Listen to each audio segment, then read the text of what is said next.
All right, let's go ahead and officially get started now that I've worked out my camera issues. Like I was saying, last week's episode will go up as soon as I work out some technical difficulties. I got to mix the sound on it, which I figured out how to do it this morning, but you know, that takes some time. This episode will go up too, and I want to keep encouraging y'all to share those with people. It's working. A lot of people are watching this class, which is cool. And I've even had some people pop in person because they saw it on video first, which great. That's a great way to do it. And Rita just let me know too, like the title God Geeks. Let me unpack that for a second. It comes from my podcast, godgeeks.com. And the whole point of my podcast that I've had over the past 5 years is for us to start geeking out about the Bible and theology the way some of us geek out about other things. I geek out about Star Wars, Lego, baseball, all kinds of stuff. Barbecue, I can talk for hours about any of those subjects. I want us all to be at that same level when it comes to theology, where we could talk about it for hours and be just as excited as we are about those geeky things that we're into. All of us have something we geek out about. The term geek, I'm trying to take that back. You know what I mean? It's just being passionate about something, maybe even overly passionate to where you obsess about it a little bit. That's how I want us to be about theology in the Bible. Does that make sense? The other thing is I love the overlap between geek culture and theology. So between Star Wars and sci-fi and Marvel movies and fantasy stuff, other pop culture things, whatever it is you're into, and theology, because we can actually see a lot of overlap. Which brings me to our first discussion question. We're going to close in prayer today. I'm flipping things today. Our first discussion question on there, I want you to talk about it at your table. It's on the back of your sheet. We'll get to the other discussion questions in a second. But right now, the first one is, what do you think the most messed up family is in TV, movies, literature, and all the geekdoms that are out there? What do you think the most... You could talk about mythology if you wanted to also. What's the most messed up family out there that you can think of when it comes to pop culture? Talk about it at a table. If you're at a table alone, move to a new table. All right, that's how we're going to start the day today, is with that question. Those of you at home, write down some answers. You can text me them or put them up on YouTube. Well, all right. Thank you for discussing that first question. I'm guessing you had plenty of examples, especially if you watch HBO. Now, and this brings me to a little bit of a thing. People are like, Pastor James, you watch Game of Thrones? I'm like, yeah, I watch it. I talk about it on my podcast, and we compare it to the Old Testament because why? It's very Old Testament on Game of Thrones, actually. HBO and Showtime and some of those premium channels, the fact that they pride themselves in not having filters, you know what I mean, is problematic, but it also gives us an actual lens on the world we live in.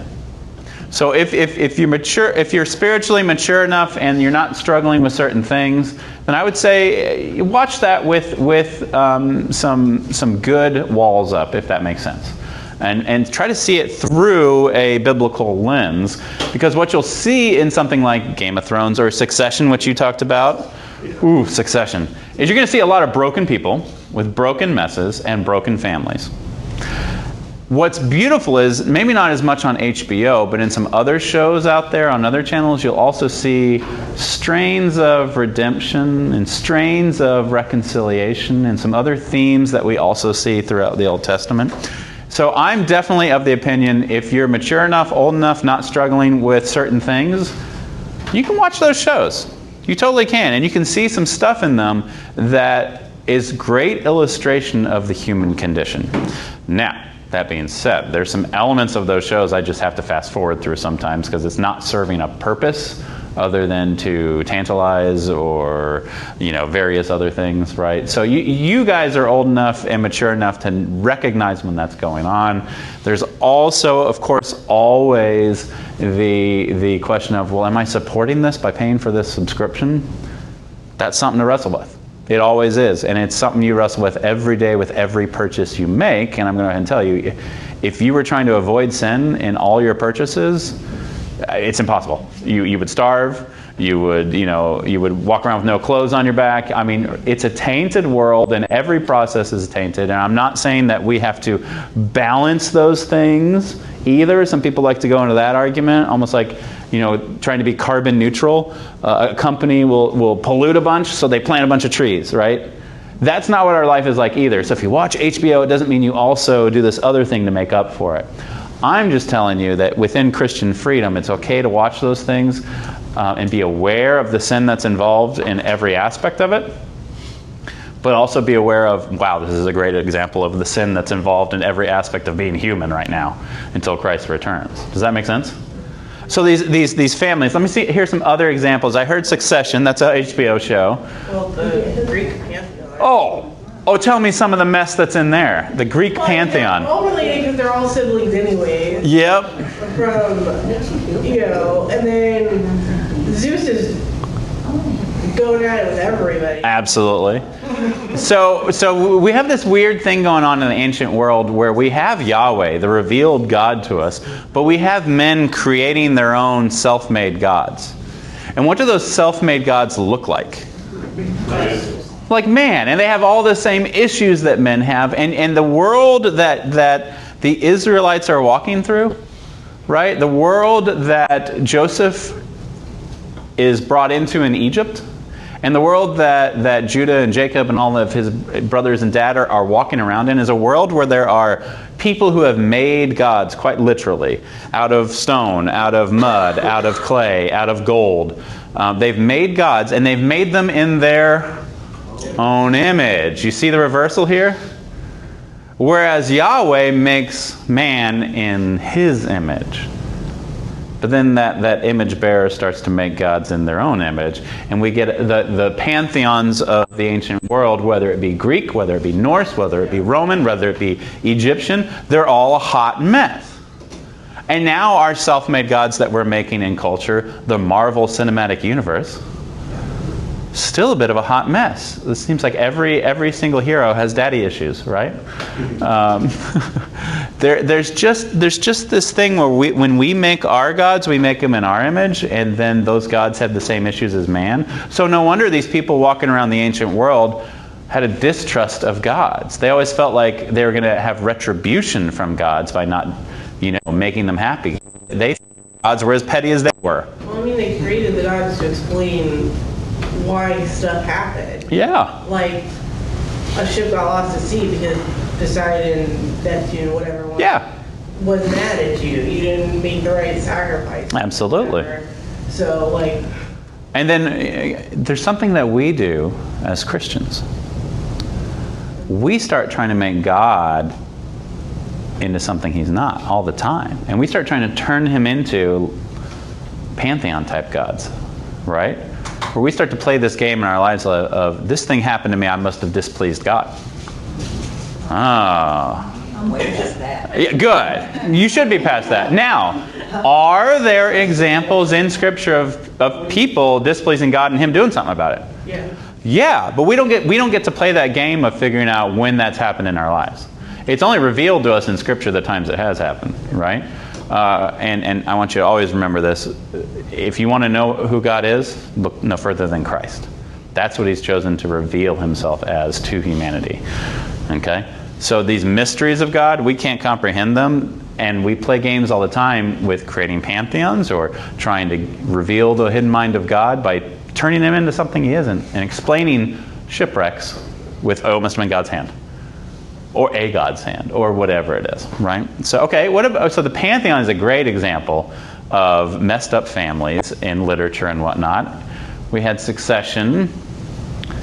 Star Wars, my favorite. There's messed up families. Look at Luke and his father, who's trying to kill him. Vader. German word for father? Oh, man. Right? Okay, so these are all things where we got messed up families. Any other ones? What's up the Duttons from Yellowstone?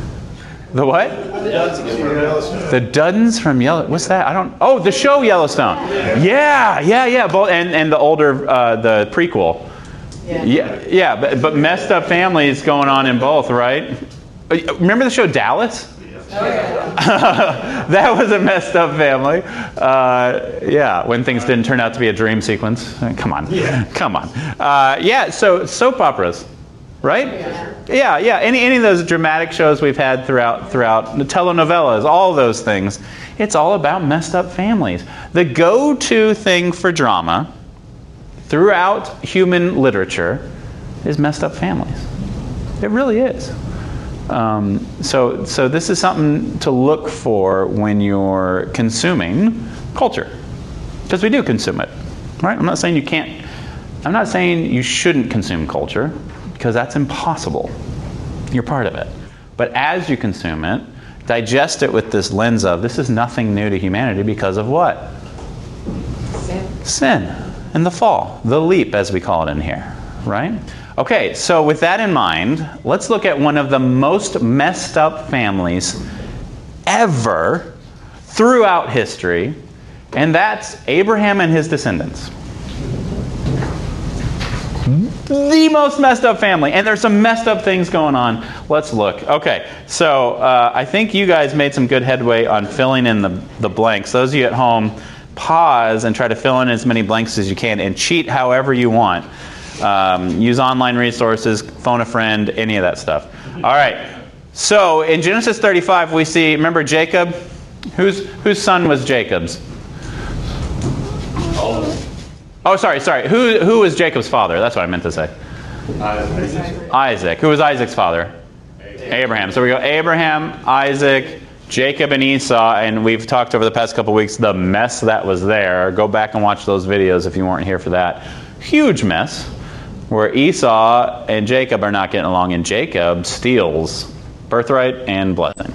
And it's actually a beautiful thing once you see Christ in it. So go back and watch those videos. We got Jacob and Esau. Jacob has multiple sons, and he gets a new name. What's his new name?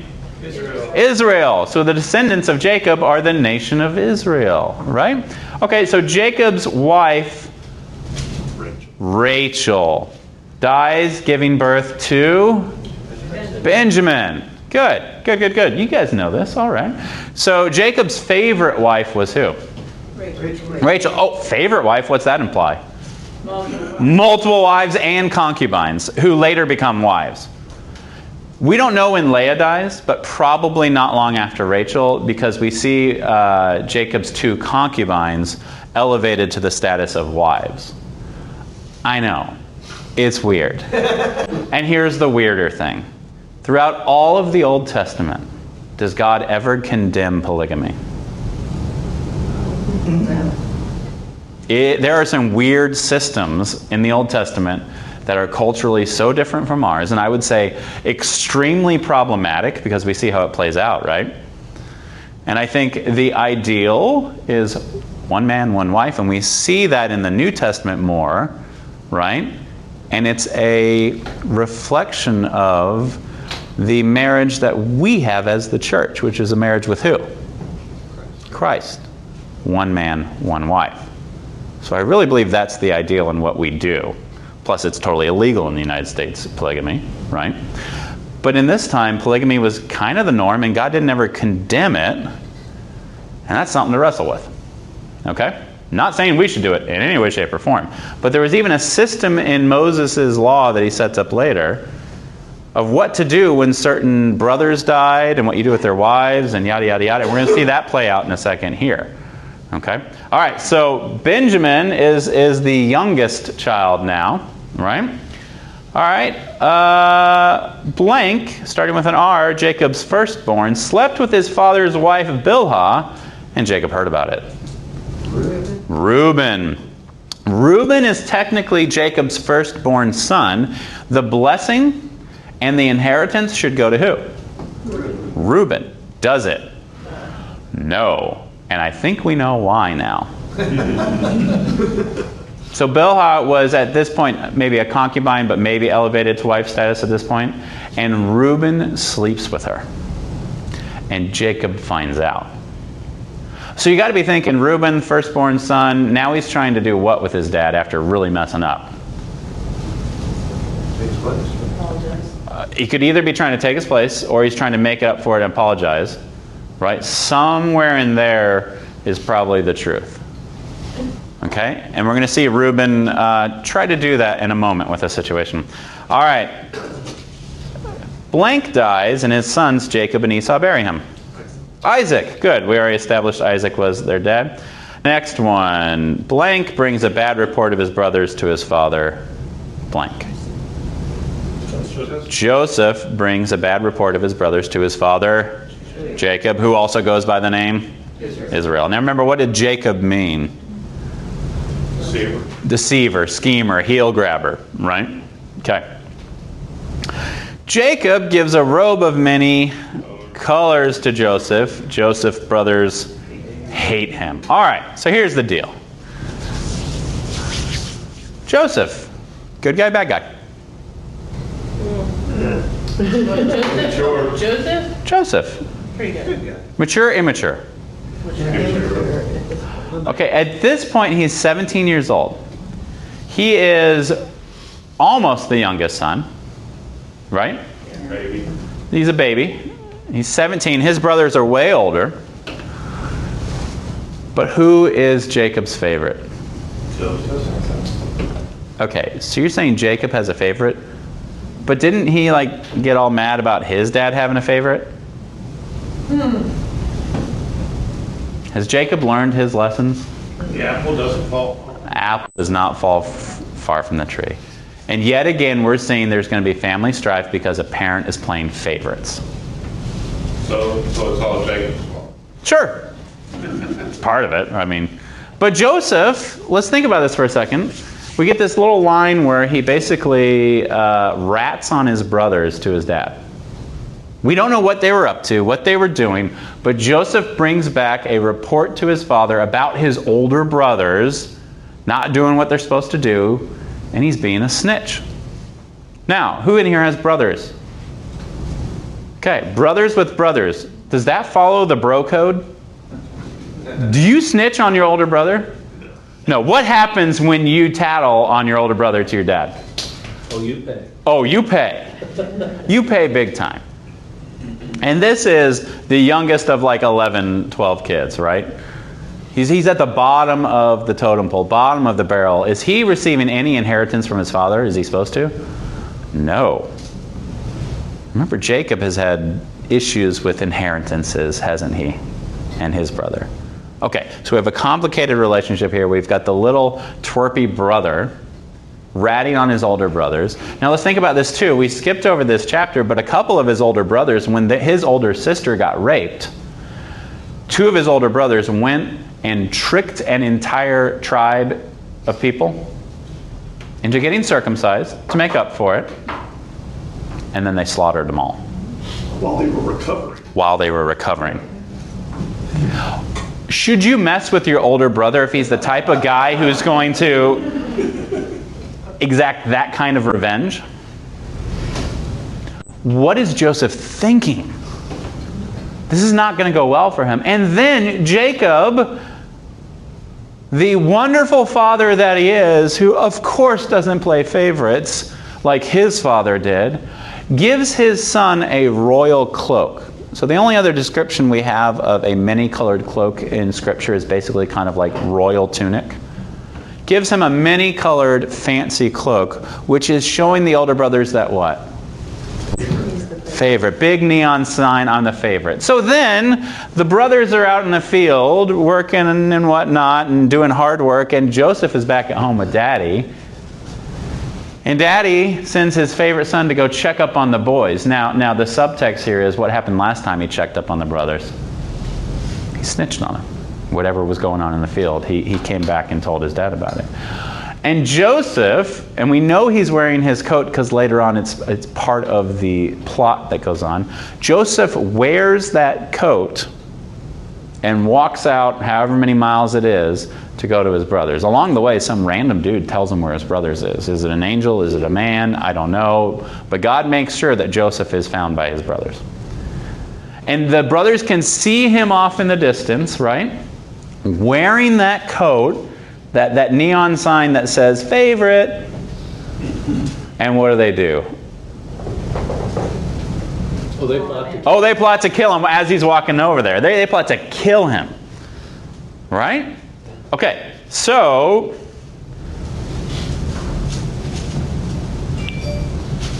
I forgot about a line here. Joseph shares his what with his brothers?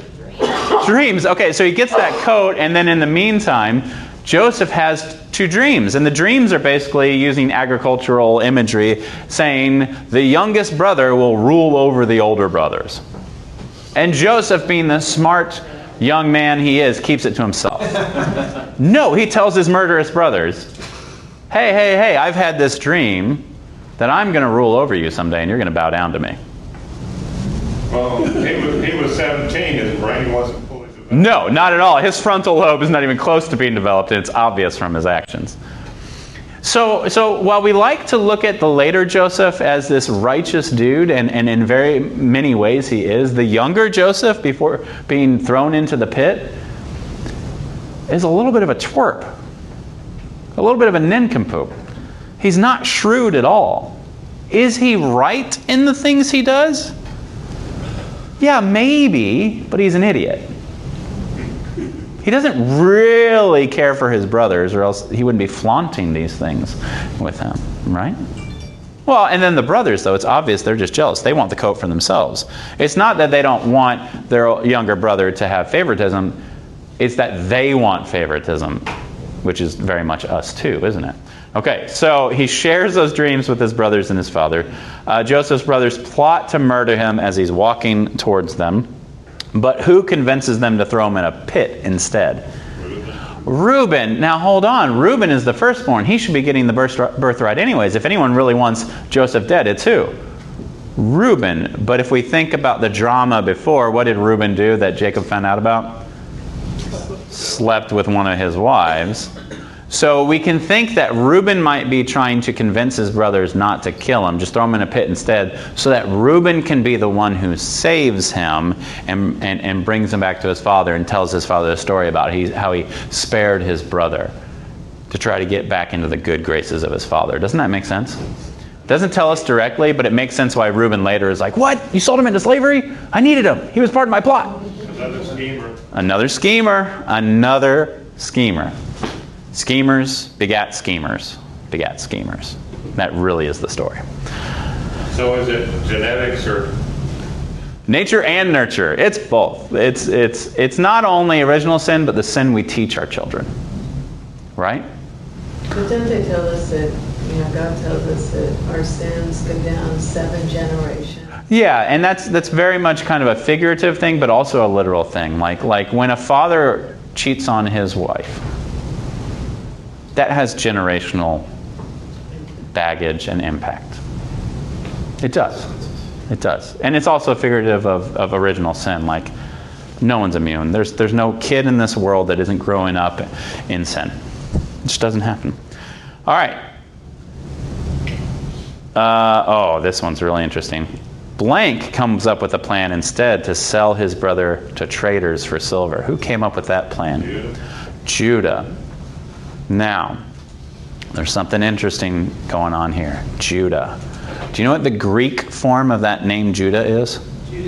Judas. Do you see the connection? Judas's name was actually Judah. Okay. I'm going to let that sit for a bit. We'll come back to that. Joseph is sold. The brothers tricked their father Jacob with the blood of a goat. How did Jacob trick his father? with a goat? Goat. Goat skin. Now we got another goat being skinned, being killed, and the goat being part of the deceiving of the father. I mean, this is just... The escape goat. The escape goat. Exactly. Okay, Joseph is sold to who? Potiphar. Y'all are good. An officer of the Pharaoh in Egypt. And then in Genesis 38, we get this kind of meanwhile chapter. And that's a little weird to have a meanwhile chapter. You should take note when we have a narrative and all of a sudden it's interrupted. There's something going on. So let's look at that real quick. Meanwhile, blank married a Canaanite and fathers 3 sons. Judah. Where have you heard the word Judah before, the name Judah? You just said it a couple times. Yeah, I did. Any songs you've heard? Any phrases? What about a name for Christ? Yeshua. There's Yeshua. There's a title for Christ of Lion of Judah. Lion of Judah. And when the Israel kingdom splits, we get the kingdom of Judah. The Judahites, that's where we get the term Jew. Okay? So hold on, this Judah guy might be important. Let's see, I bet he's this really outstanding guy, and that's why we call Jesus Lion of Judah. Right? He tried to sell his brother. Yeah, he's the one who tried. Yeah, he is the one who came up the plot to sell his brother for silver, didn't he? Oh, maybe he's not a great guy. Uh-oh. Meanwhile, Judah married a Canaanite and fathered 3 sons. His first son, was evil and killed by God. His second son, Onan, I didn't put that on there. Onan, also not that great of a guy. Now, Onan, his job as the next brother in this polygamy type system would be to take the wife of So the wife of is supposed to marry Onan, and does. But Onan is kind of like, I don't really want to be part of this. I want my own sons. So he refuses to consummate the marriage properly. Okay, and we'll leave it at that. Onan also is struck dead, which leaves the third brother who isn't old enough yet to marry Tamar. Widow's name is Tamar. So, what does Tamar do? Okay, we've got this theme of women in Genesis and wanting to have children and taking things into their own hands. So do y'all remember the story of Tamar? So Tamar is supposed to be betrothed to the third son. The third son becomes old enough, and yet Judah doesn't do it. Doesn't hand her over. So Tamar, maybe she knows something about Judah. Tamar dresses up as a prostitute and hangs out on the side of the road where she knows Judah is going to go by. Judah comes by, sees the prostitute, and says, "Yeah, how much?" "I'll give you a goat." And she says, "Nah, yeah, maybe, but I need your promise. How about you hand me over your signet ring, and I'll hold on to that until I get that goat." He's like, "Okay." Hands it over. Tamar has a veil on, because that's what the temple prostitutes had at that time. Cult prostitutes, I should say. And that's interesting. Judah is about to sleep with a Canaanite cult prostitute. That's what he thinks. Yeah, real great guy. Okay, so he sleeps with Tamar, not knowing it's Tamar. Tamar goes off back to her little village, and Judah sends a representative to go give the goat to Tamar and get his stuff back. But when he gets there, he can't find the prostitute. There's just other people. Where's this prostitute? No one knows what he's talking about. So he just lets it be. He's like, "Well, I'm never getting that ring back." Right? Great decision. Hope it was worth it. Well, then 9 months later, or maybe 6 months later, it appears that Tamar is pregnant. But Tamar has not been betrothed to anyone in a while, has she? So she's a what? She's a whore. She's a prostitute. Which, what do we do to prostitutes in our own family? I mean, if they're from Canaanites, we sleep with them. But if they're in our own family, what do we do? Honor killing. So they drag her out to kill her. And they're like, "Who did you sleep with?" Because they got to kill that dude too. Unless it's their brother or something. It's probably a Canaanite. And she says, "I slept with the dude whose signet ring this is." And they're like, "All right, let's get him. Let's look at the signet ring." And Judah realizes, "Oh, that's my signet ring." "Oh, you were the prostitute I slept with. Oh, you're actually way more righteous than me." And he says it. And from that, the line that eventually leads to Jesus happens. Isn't that kind of weird and beautiful, messed up? If you're going to make a movie of this, it would have to be an HBO level one. Right? If you were to be faithful to the Old Testament story, it's going to have to be on HBO. It's not going to be on, a Hallmark channel. Right? It's just not going to be. We really glaze over a lot of these things, don't we? But it's essential to that line that Jesus comes from. It is not this perfect story of a bunch of righteous dudes and righteous women trusting on God, which really gives me hope. Right?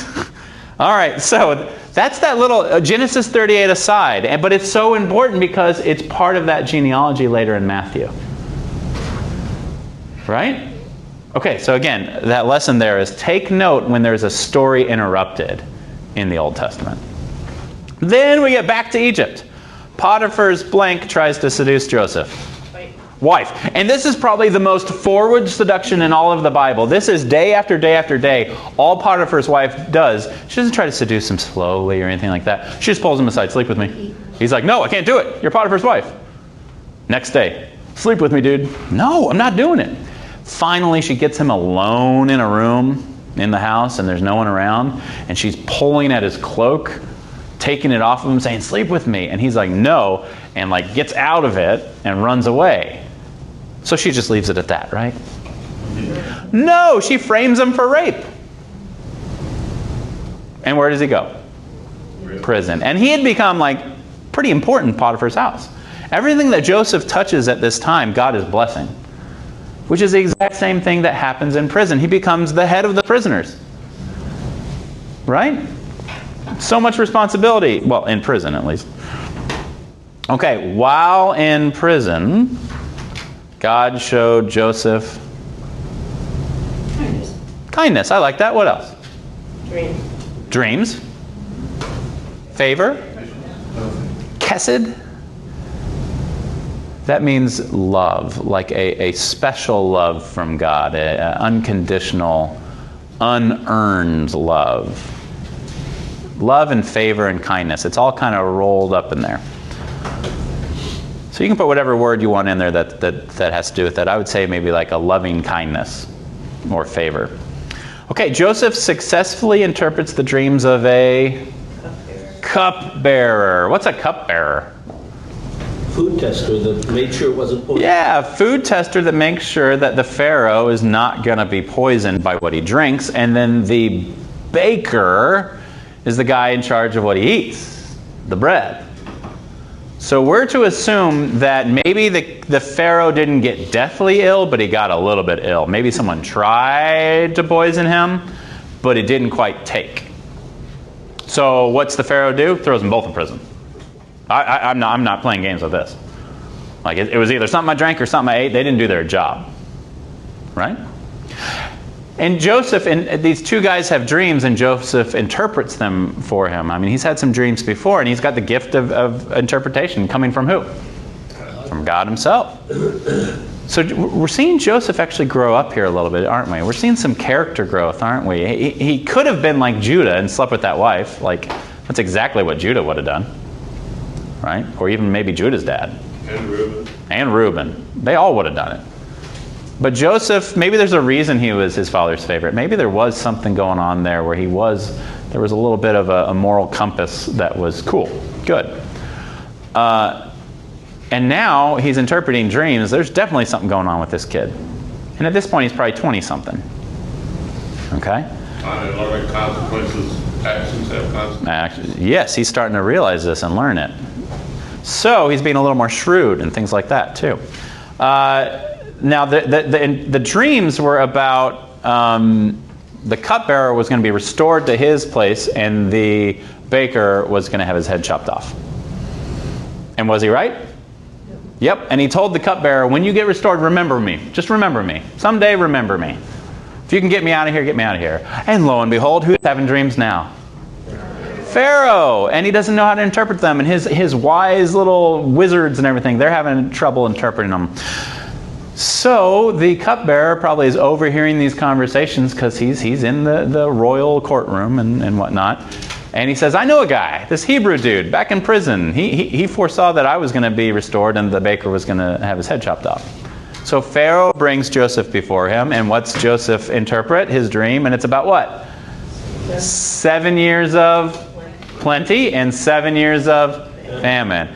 And Pharaoh's like, well, what should I do about this? And Joseph gives him a great plan. For 7 years, set some food aside. Be ready for that 7-year famine. Oh, it's a great plan. You want to implement it? Okay. And Joseph rises through the ranks of one of the most powerful kingdoms in the ancient world and becomes second in command. That's a big deal. Prison to the palace. Prison to the palace, and then basically like a viceroy, like the hand of the king if you watch Game of Thrones. He's the hand of the king. He's the real person with power. Anything he says is what the king says. Does that make sense? Okay. And the king the Pharaoh gives him wives and all those kinds of things, and he has kids, and he lives there for a time. And then the 7-year famine comes, right? Okay. Joseph was how many years old when he entered into the service of Pharaoh? Anyone find that? 30. Good. So he spent some time in prison. He went from 17 to 30 and went through that whole story of all that stuff going on. How many years in prison? We don't know, but quite a few. Okay, blank sends his sons to blank to buy grain. Jacob sends his sons to Egypt to buy grain. And lo and behold, who's in charge of doling out the grain? Joseph is. Joseph's brothers bowed down before him, but did not recognize him.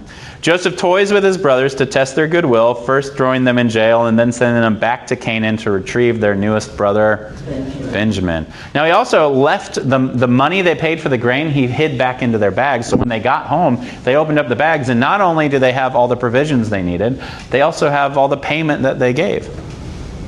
What? Weird, right? So what's Joseph doing here? Seeing how honest they are. Seeing how honest they are, possibly. Maybe just trying to take care of them so they can come back when they need more. He does want them to come back, doesn't he? It's part of the plan. And Benjamin had been home, and Benjamin is the new Joseph, isn't he? The new favorite of Jacob. And what's Jacob say? He has a bit of a freak out. No, don't go back. No, I can't let you have they've got one of my sons. Now you want to give him back the other one? Because he took captive one of the other sons too and held him there. So they're going to have to come back. And they're going to have to bring everyone. And what's Joseph probably thinking? Who else is going to come with him? Daddy. Yeah, that's the plan. All right, they return with the boy, and Joseph continues his game, planting a silver cup in the boy's satchel, threatening to kill the boy when the cup is discovered. When blank offers his own life in exchange for Benjamin, Joseph reveals his identity. Judah. Remember, this is the dude before who sold his brother into slavery, and now what's he willing to do? Give his own life, go into slavery for his brother. Is Judah starting to learn some things too? Yeah. We're seeing some growth even in the brothers. Out of famine and suffering and losing a brother and the guilt of that, we're starting to see some growth. It's kind of beautiful. Okay. Joseph persuades his brothers to return to Egypt with Jacob, who, overjoyed, moves to Egypt with his family of 70. And now we have the Israelites where? In Egypt. Now they're not technically Israelites yet because they haven't, kingdom hasn't started, but we're going to call them that. They're the descendants of Israel, Jacob. All right. I've got one verse for us to read, a couple of verses for us to read. This is when Joseph reveals himself to his brothers.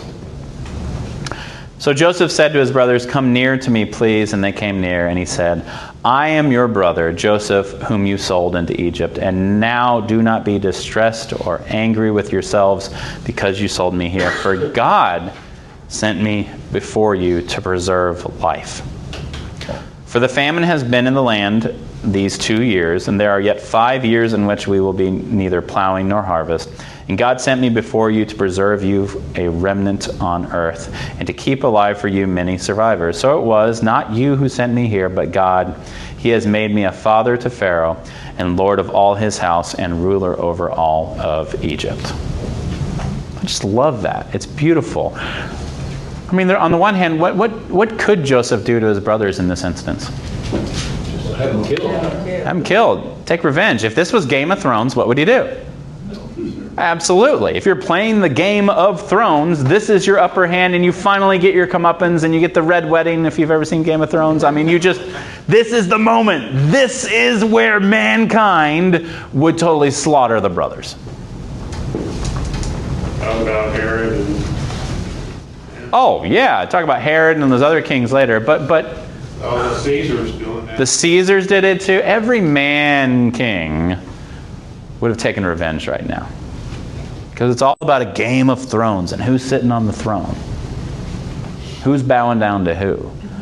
But Joseph is realizing something. Who's actually in charge? God. And through Joseph going into captivity and being taken into Egypt, through that, through being sold by his brothers, he's able to save the ancient world.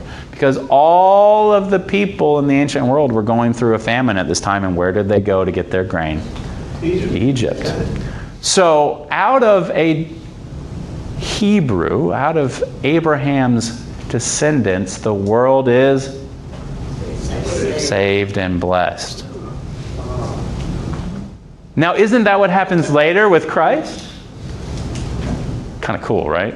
All right, so I want y'all to wrestle with some of these questions real quick.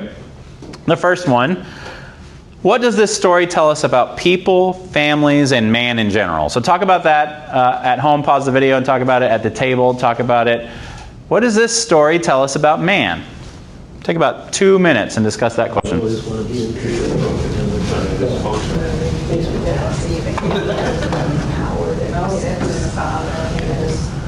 All right. Maybe you can focus in on two. What human traits do we see, just like one word traits, do we see in this story? Good or bad? I like that. What he said. Say it again. About deceptive. Deceptive, jealousy, deceptive. Those are two traits we see. Pride. Pride. Oh, good one, Rita. Greed or self. Greed, selfishness. We're seeing a lot. What are all these descriptions of? Sin and unrighteousness. Okay. Well, hold on. What else is man capable of here? Forgiveness. There, we see some forgiveness. We see some grace. What else? Growth? Yeah, we see some growth. The whole thing is really personal control or acceptance of God. Yeah. Because if you accept God, He's in control. Yeah, so Otherwise, I'm going to be in control and everything goes wrong. I think you're hitting a key point of this story, which is, and throughout Genesis, when man tries to be the one in charge, we see all those things y'all just said, the bad things. When God is doing His thing, and then we dare I say, move out of the way. He's always doing his He's always doing His thing. Let's get back to that in a second. When people play along, at least, we see some growth.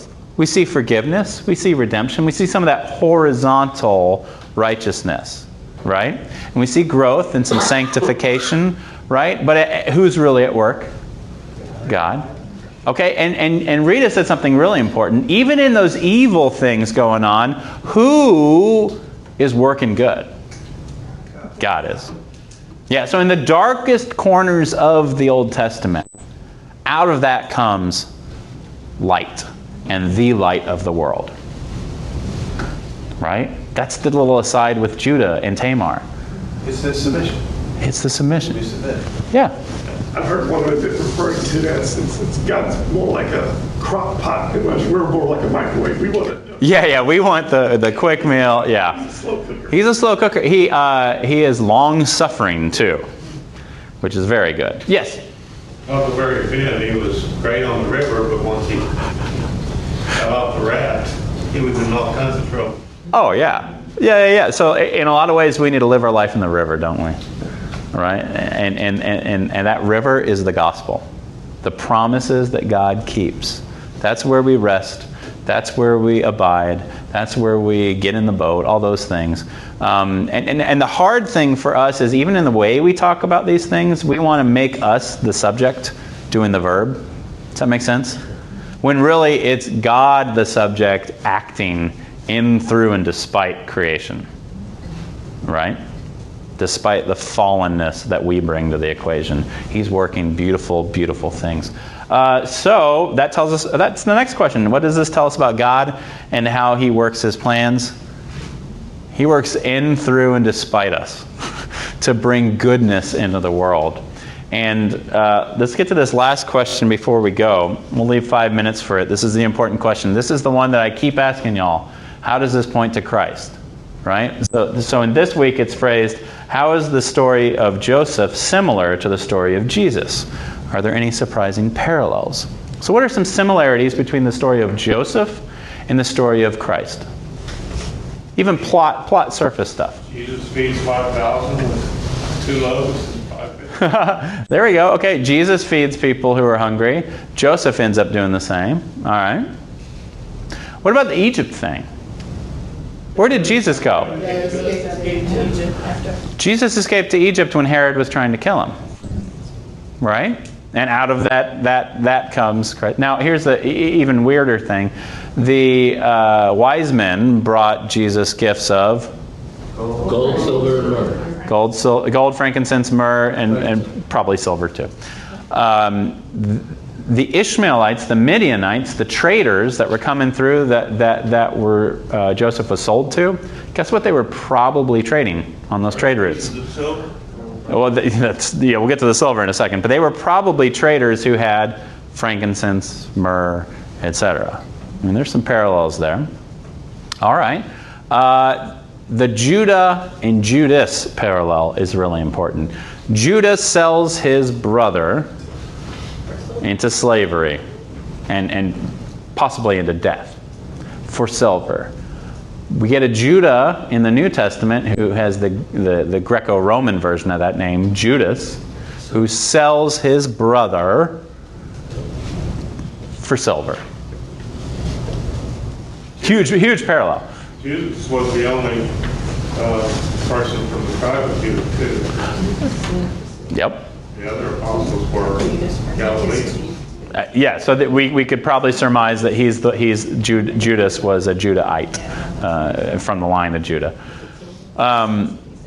So they both get sold for silver. And here's the other thing. Joseph was Jacob's favorite son, right? Christ is God's only begotten favorite son. Sold into slavery. And through that, Joseph is able to feed the world. Save the world on a small scale. Christ, sold for silver, to death, through that, saves the world. Abraham's descendant, we get a small fulfilling of the promise to Abraham that his descendant and his descendants would bring light into the world and life into the world, and the whole world would come to them. We get that right there. And then we get the ultimate fulfillment of that in Christ on the cross, and then the ultimate fulfillment of that when Christ returns and makes all things new. So we see God fulfilling promises in typological ways, in real ways, in small version ways, until He fulfills them in the big, ultimate, final ways. Does that make sense? So gathering, and that's why they keep waiting and keep waiting. They keep waiting.